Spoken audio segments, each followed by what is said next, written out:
ನಾವು ಭಯೋತ್ಪಾದಕರು ಅಂತ ಕರಿತೀವಿ. ಅವರ ಸಂಬಂಧಗಳು ಈ RSS ಜೊತೆಗೆ ಸಂಬಂಧ ಇರುವಂಥ ಸಂಘ ಪರಿವಾರ ಜೊತೆಗೆ ಹಿಂದೂ ಮಹಾಸಭಾ ಜೊತೆಗೆ ಸಂಪರ್ಕ ಇರುವಂಥದ್ದು. ಆ ವೀರ್ ಸಾವರ್ಕರ್ ಅವರು ಈ ಗೋಡ್ಸೆ ಅವ್ರನ್ನ ಬೆಳೆಸಿದ್ದನ್ನು, ಗೋಡ್ಸೆ ಅವರಿಂದ ಹತ್ಯೆ ಆಗಿದ್ದನ್ನು ಈ ದೇಶದ ಜನ ಎಂದಿಗೂ ಮರಲಿಕ್ಕೆ ಸಾಧ್ಯ ಇಲ್ಲ. ಕಾನೂನಿನ ಹಿಡಿತಲ್ಲಿ ಸಿಕ್ಕಿರಲಿಕ್ಕಿಲ್ಲ. ಆದ್ರೆ ಅವ್ರು ನಡೆದ ಘಟನೆ ಸುಳ್ಳು ಅಲ್ಲ ಅನ್ನುವಂಥ ಮಾತನ್ನು ಅನೇಕ ವಿಚಾರವಾದಿಗಳು, ಆವತ್ತಿನ ಸಂಶೋಧಕರು ತಮ್ಮ ಅನೇಕ ಪುಸ್ತಕಗಳಲ್ಲಿ ವ್ಯಕ್ತಪಡಿಸಿದ್ದಾರೆ ಆ ಮಾತುಗಳನ್ನು. ಈ ಎಲ್ಲ ನೆಲೆಯಲ್ಲಿ ಇವೆಲ್ಲ ಸಂಘರ್ಷಮಯ ದಿನಗಳಿಂದ ಅವ್ರ ಜೋಡಿ ಸಂಘರ್ಷ ಮಾಡಿಕೊಂಡು ತಮ್ಮನ್ನು ತಾವು ಎಲ್ಲಪ್ಪ ಹುಲ್ಲಾಗಿ ಬದುಕು 100 ದಿನ ಬದುಕ್ತಿ ಅನ್ನುವಂಥ ಮಾತಿಗೆ ಸಮರ್ಪಕವಾದ ಉದಾಹರಣೆಯಾಗಿ ಇವತ್ತು RSS ಈ ದೇಶದ ಬಲಿಷ್ಠ ಸಂಘಟನೆಯಾಗಿ, ವಿಶ್ವದ ಬಲಿಷ್ಠ ಸಂಘಟನೆಯಾಗಿ ಮುಂದುವರೆದದ್ದು. ಅದನ್ನು ಉಳಿಸುವ ಸಲುವಾಗಿ ಏನೇನೋ ತಪ್ಪು ಸಣ್ಣ ಹೆಜ್ಜೆ ನೀಡ್ತಾ ಹೋಗುವಂಥದ್ದು ನಾವು ಇಲ್ಲಿ ನೋಡಿದ್ದೀವಿ ಇತಿಹಾಸದಲ್ಲ.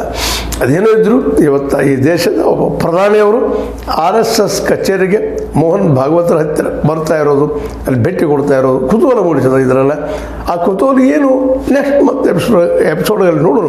ಬಟ್ ಇಲ್ಲಿವರೆಗೆ ಮಾತ್ರ ನಮ್ಮ ದೇಶದ ಪ್ರಧಾನಿಯವರೊಬ್ಬರು RSS ಕೇಂದ್ರ ಕಚೇರಿಗೆ ಹೋಗಿದ್ದು ನಡೆದಿರಲಿಲ್ಲ. ಇದು ಆಗ್ಯದ, ಇದು RSS ಜಯ ಅಂತ ಹೇಳೋಣ, ಅಥವಾ ಮುಂದಿನ ರಾಜಕೀಯ ಯಾವ ರೀತಿ ಇರ್ಬೋದು ಅನ್ನೋದೊಂದು ದಿಕ್ಸೂಚಿ ಅಂತ ಹೇಳೋಣ.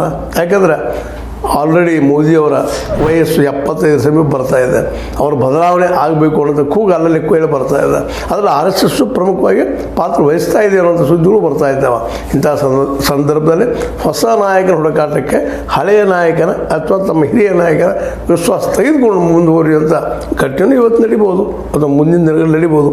ಏನೋ ಆಗಲಿ, ಈ 100 ವರ್ಷಗಳ ಒಂದು ಸಾಧನೆ ಈ ದೇಶದ ಪ್ರಧಾನಿಯನ್ನು ತಮ್ಮ ಕಚೇರಿಗೆ ಕರೆಸಿಕೊಂಡಿದ್ದು RSS ಬಹುದೊಡ್ಡ ಸಾಧನೆ ಅಂತ ಹೇಳ್ತಾ, ಇದು ನಿಮಗೆ ಲೈಕ್ ಆಗಿರ್ಬೋದು. ಲೈಕ್ ಮಾಡಿ, ಶೇರ್ ಮಾಡಿ, ಕಮೆಂಟ್ ಮಾಡಿ, ಜೊತೆಗೆ ಸಬ್ಸ್ಕ್ರೈಬ್ ಆಗೋದು ನಿಲ್ಲಿಸಲಿಕ್ಕೆ ಹೋಗ್ಬಾರ್ರಿ.